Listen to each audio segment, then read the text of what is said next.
नमस्कार दोस्तों, मैं डॉक्टर स्वप्निल सागर जैन निरामय होम्योपैथी के अपने इस YouTube चैनल पर आप सभी का बहुत बहुत स्वागत करता हूं।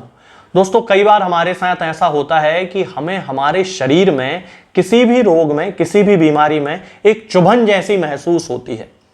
वो चुभन ऐसा लगता है जैसे अंदर से या बाहर से कोई पिन चुभा रहा हो, कील चुभा रहा हो, और उसमें चुभन के साथ साथ दर्द होता है, जलन होती है।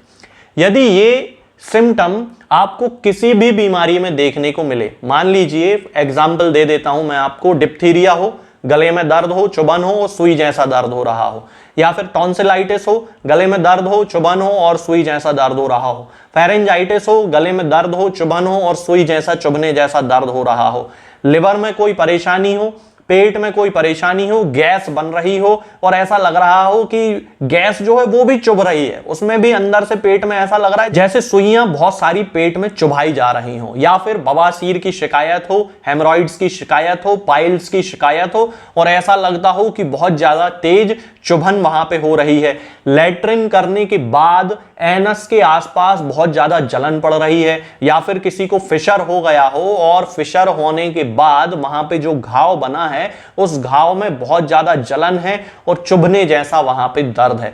ये सारे जो लक्षण हैं, ये सारी जो बीमारियां हैं, इन सारी बीमारियों में एक सिम्टम जो कैरेक्टरिस्टिक है, जो मुख्य है सभी में, वो ये है कि चुभन जैसा दर्द, सुइयों के चुभने जैसा दर्द उस मरीज को हो रहा है।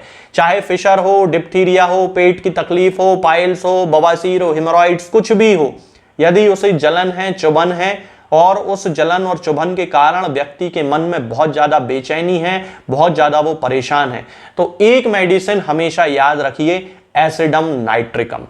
ये वो दवा है जो आपके फिशर को भी ठीक कर सकती है, डिप्थीरिया को भी ठीक कर सकती है, पेट की समस्याओं को भी ठीक कर सकती है, बवासीर को भी ठीक कर सकती है, हेमोरॉइड्स को भी ठीक कर सकती है। कोई भी बीमारी हो, यदि चुभन है, दर्द है, जलन है, तो फिर एसिडम नाइट्रिकम या नाइट्रिक एसिड जो होम्योपैथी की दवा है, इसका यूज हम कर सकते हैं। इसके अलावा भी और भी बहुत सारे कैरेक्टरिस्टिक सिम्टम होते हैं नाइट्रिकम एसिडम के, लेकिन उन सभी में कहीं ना कहीं आपको जलन और चुभन और ये जो दर्द है वो हमेशा देखने को मिलेगा। इसके अलावा यदि किसी व्यक्ति की यूरिन में, यानी कि उसकी पेशाब में बहुत ही ज्यादा स्मेल आती है, बहुत ही ज्यादा बदबू आती है, और बहुत सारे लोग उसको स्पेसिफाई कर देते हैं, वो बताते हैं कि डॉक्टर साहब ऐसी बदबू आ रही है जैसे घोड़े की पेशाब की बदबू हो, तो फिर एसिडम नाइट्रिकम का यूज वहां पे किया जा सकता है। हालांकि घोड़े की स्मेल या घोड़े की यूरिन की स्मेल जो है वो सीपिया में भी देखने को मिलेगी और बेंजोइकम एसिडम में भी देखने को मिलेगी, लेकिन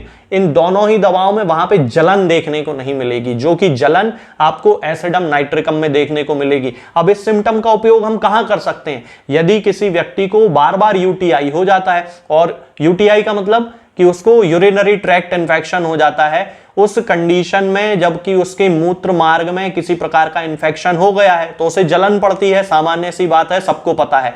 अब यदि जलन के साथ साथ उसे पेशाब में बदबू आ रही है तो फिर एसिडम नाइट्रिकम का यूज हम लोग कर सकते हैं बड़ी आसानी से, क्योंकि वहां पे जलन भी होगी, वहां पे स्मेल भी होगी, तो वो यूटीआई को पूरी तरह से ठीक कर सकती है। अब कई लोग ऐसे होते हैं जिनको कि लैट्रिन करके आने के बाद बहुत लंबे समय तक उनके एनस यानी कि गुदा के आसपास अंदर रेक्टम में बहुत ही ज्यादा जलन होती है, बहुत ही ज्यादा तीव्र वेदना उनको होती रहती है, और उनसे उठते बैठते काम करते बिल्कुल नहीं बनता है, क्योंकि वहां पे फिशर्स बन गए होते हैं, यानी कि गुदा मार्ग के आसपास बहुत सारे घाव बन गए होते हैं और उन घाव में बहुत ज्यादा जलन, तीव्र वेदना, बहुत ज्यादा दर्द ये उस पेशेंट को हो रहा होता है। तब एक कॉम्बिनेशन हमें हमेशा याद रखना चाहिए दो दवाओं का। सबसे पहले तो हमें एसिडम नाइट्रिकम ही लेके आना है, और दूसरा हमें प्यूनिया ऑफिसिनेलिस लेके आना है। प्यूनिया ऑफिसिनेलिस का मदर टिंचर और एसिडम नाइट्रिकम की 200 पोटेंसी हमें लेके आना चाहिए। 200 पोटेंसी की 2-2 बूंद सुबह शाम पेशेंट को देना शुरू करें, और प्यूनिया ऑफिसिनेलिस के मदर टिंचर की 10-10 बूंद आधे कप या 1 कप पानी में मिलाकर दिन में 3 बार उसे देना शुरू करें। आप देखेंगे कि ना केवल उसका फिशर ठीक होने लगेगा, यानी कि लैट्रिन के रास्ते के पास में जो उसका घाव है वो ठीक होने लगेगा, बल्कि उसके साथ साथ उसकी जलन पूरी तरह खत्म हो जाएगी, उसका पेट अच्छे से साफ होने लगेगा, और यदि उसके पूरे कॉन्स्टिट्यूशनल स्टेटस से मैच करती है ये दवा, तो उसे कब्ज की समस्या से भी छुटकारा मिल जाएगा। तो ये एसिडम नाइट्रिकम का बड़ा कैरेक्टरिस्टिक सिम्टम होता है। मेंटली एक सिम्टम बड़ा इस पेशेंट में देखने को मिलता है, और वो ये होता है कि ये जो पेशेंट होता है वो अपने जीवन में कभी किसी को माफ नहीं करता है। यदि उसके साथ किसी व्यक्ति ने मान लीजिए गलती से भी कोई गलत काम उसके साथ हो गया, किसी ने उसे गलती से चोट पहुंचा दी मानसिक या शारीरिक, तो वो व्यक्ति जो एसिडम नाइट्रिकम का पेशेंट होगा वो जीवन भर इस बात को भूलेगा नहीं। भले ही वो उस व्यक्ति से हंस के बात करेगा, लेकिन उसे दिल से कभी माफ नहीं करता है। ये एसिडम नाइट्रिकम का कैरेक्टरिस्टिक मेंटल सिम्टम होता है, जिसका कि हमें ध्यान रखना चाहिए। यदि कभी आपको ऐसा लगता है कि कोई व्यक्ति ऐसा है जो कि आपके घर में है, परिवार में है, और उसके साथ छोटी सी भी कोई घटना हो जाए और वो उस व्यक्ति को माफ ना करे, तो ये एसिडम नाइट्रिकम का पेशेंट है। इसके अलावा इसका एक और कैरेक्टरिस्टिक मेंटल सिम्टम होता है, और वो ये होता है कि इस व्यक्ति को चिंता करने की बड़ी आदत होती है। हेल्थ से रिलेटेड हो सकता है, स्वास्थ्य संबंधी चिंता हो सकती है, अपना स्वास्थ्य हो, घर में किसी का परिवार जन का स्वास्थ्य हो, पड़ोसी का स्वास्थ्य हो, किसी का भी हो, अननेसेसरी चिंता इसको लगी रहेगी। इसके अलावा इसे भविष्य की चिंता लगी रहेगी, फ्यूचर में क्या होगा, कल क्या होगा, परसों क्या होगा, आने वाले समय में क्या होगा, इस तरह की अननेसेसरी चिंताएं उसके मन में लगी रहती हैं। और सबसे ज्यादा जो चिंता उसके मन में होती है वो अपने स्वास्थ्य को लेकर होती है। और ये चिंता उसे कब डेवलप होती है, ये एक कैरेक्टरिस्टिक सिम्टम है। ये तब डेवलप होती है जब वो किसी व्यक्ति की बीमारी के बारे में सुन लेता है या मृत्यु के बारे में सुन लेता है। मान लीजिए एक एग्जाम्पल है कि बहुत सारे लोग ऐसे होते हैं जिनके शरीर में कोई बीमारी तब उत्पन्न होती है जबकि उस व्यक्ति के परिचय में किसी व्यक्ति को या तो कोई बीमारी हो जाए या फिर उसकी डेथ हो जाए। तो ऐसा बहुत सारे लोग सिम्टम बताते हैं कि डॉक्टर साहब जब से उस खबर के बारे में सुना है तब से ये बीमारी हमें आ गई है, और अब तो हमें इसकी इतनी चिंता होने लगी कि कहीं हम मर ना जाएं।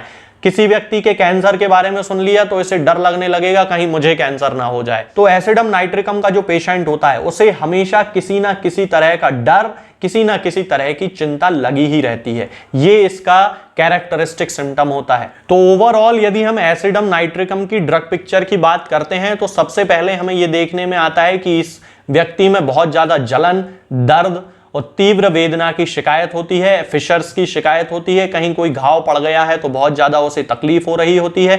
ये इसका कैरेक्टरिस्टिक सिम्टम है। इसके साथ में रोगी दुबला पतला और नर्वस किस्म का होता है, मन से किसी को माफ नहीं करता है, प्यास इसे बिल्कुल नहीं लगती। बहुत सारे लोग ऐसे होते हैं जो कि बहुत कम पानी पीते हैं दिन भर में, और यही उनकी कब्ज का कारण है और यही उनको फिशर होने का कारण है। तो ये जो व्यक्ति है एसिडम नाइट्रिकम का, इसे भी बहुत कम पानी पीने की इच्छा होती है, खास तौर से बुखार जब आता है तब तो ये बिल्कुल ही पानी नहीं पीता है। तो ये जो मेडिसिन है एसिडम नाइट्रिकम, हम उस हर बीमारी में यूज कर सकते हैं जिसमें कि पेशेंट को सुई चुभने जैसा दर्द है, जलन है, तकलीफ है, लेट्रिन करने के बाद जलन है, फिशर के केस हैं, बवासीर का केस है, हेमोरॉइड्स का केस है। इन सारी बीमारियों में हम एसिडम नाइट्रिकम का यूज कर सकते हैं। और मेंटल सिम्टम भी यदि कोई है जिससे कि वो किसी व्यक्ति को माफ नहीं करता है तो भी हम उनको, बीमारी कोई सी भी हो, यदि ये कैरेक्टरिस्टिक सिम्टम है तो भी हम एसिडम नाइट्रिकम का यूज कर सकते हैं। सामान्यतः इसकी 30 या 200 पोटेंसी ही यूज की जाती है। 30 पोटेंसी की 2-2 बूंद दिन में 3 बार या 200 पोटेंसी की 4 बूंद हफ्ते में 1 बार देने से पुरानी और नई सभी तरह की बीमारियों में काफी ज्यादा अंतर देखने को मिलता है। कॉम्बिनेशन जो मैंने आपको बताया है फिशर के केस वाला, उस कॉम्बिनेशन को आप यूज करें। ये बहुत ही ज्यादा क्लिनिकली यूज किया हुआ कॉम्बिनेशन है जो कि ज्यादातर होम्योपैथिक फिजिशियन यूज करते हैं। ये जो दवाएं हैं हमेशा खाली पेट खानी चाहिए, या फिर कभी ऐसा हो गया कि आपने खाना खा लिया, दवा खाना भूल गए, तो खाना खाने के 2 घंटे बाद, 2.5 घंटे बाद भी आप दवा खा सकते हैं। बस ये ध्यान रखें कि इस बीच में, इस 2-2.5 घंटे में आप चाय, कॉफी, तंबाकू ये सारी चीजें ना खाएं। और सबसे अच्छा तो यह है कि खाना खाने के आधे घंटे पहले आप दवाई खा लें, या कुछ भी खाने के आधे घंटे पहले आप दवा खा लें। दिन में 3 बार 4 बार जो दवाएं खानी पड़ती हैं, सुबह तो व्यक्ति खाली पेट बड़ी आसानी से खा लेता है, लेकिन दोपहर में और शाम के जो डोज होते हैं उनको हम इस तरह से एडजस्ट कर सकते हैं। ये जो दवा है ये आपको किसी भी होम्योपैथिक मेडिकल स्टोर पे बड़ी आसानी से मिल जाएगी। आप ऑनलाइन भी मंगा सकते हैं। मैं किसी व्यक्ति को ना ही कोई दवा बेचता हूं और ना ही भेजता हूं, ये आजकल मैं अपने हर वीडियो में बताने लगा हूं। कारण यही है कि सब लोग व्हाट्सएप पर मैसेज करते हैं हमारे यहाँ कि डॉक्टर साहब ये दवा कितने की है, ये दवा भेज दीजिए। इसलिए मैं वीडियो में बताने लगा हूं कि मैं केवल एक कंसल्टेंट फिजिशियन हूं, केवल प्रिस्क्रिप्शन देता हूं। हर पेशेंट को दवा मार्केट से ही लेनी पड़ती है। आज के इस वीडियो में दोस्तों फिलहाल इतना ही। आगे के वीडियोस में हम बात करेंगे कुछ नई बीमारियों के बारे में और उनकी होम्योपैथिक दवाओं के बारे में। तब तक के लिए जय हिंद, जय भारत। दोस्तों, होम्योपैथिक दवाओं को खाने का सबसे अच्छा तरीका होता है कि हम हमेशा खाली पेट इन दवाओं को खाएं। जिन दवाओं को दिन में केवल एक बार खाना है, उन्हें सुबह खाली पेट खा लेना चाहिए। मुंह में अच्छे से कुल्ला करके, गार्गल्स करके मुंह को साफ कर लेना चाहिए और उसके बाद हमें होम्योपैथिक दवाई खा लेना चाहिए। जिन दवाओं को दिन में 2 बार या 3 बार या 4 बार खाना होता है, उन दवाओं को खाली पेट खाने का मतलब होता है कि हम उन दवाओं को खाने के लगभग आधे घंटे पहले या फिर 2 से ढाई घंटे बाद ही खाएं। और उस स्थिति में भी हमारे मुंह में किसी भी वस्तु का, किसी भी चीज का स्वाद नहीं होना चाहिए, ना ही हमारे मुंह में किसी भी चीज की गंध होना चाहिए, जिससे कि ये होम्योपैथिक दवाएं हमारे शरीर पर बहुत अच्छे तरीके से काम कर सकती हैं। तो हमें हमेशा ये ध्यान रखना है कि जब भी हम होम्योपैथिक दवा खाएं, हमेशा खाली पेट खाएं और हमारे मुंह में किसी भी चीज का स्वाद या किसी भी चीज की स्मेल ना हो। अब बहुत सारे लोग ये सोचते हैं कि हम कच्चा प्याज खा सकते हैं या अदरक खा सकते हैं या हींग खा सकते हैं या इलायची खा सकते हैं या नहीं। बिल्कुल, आप इन चीजों का इस्तेमाल कर सकते हैं।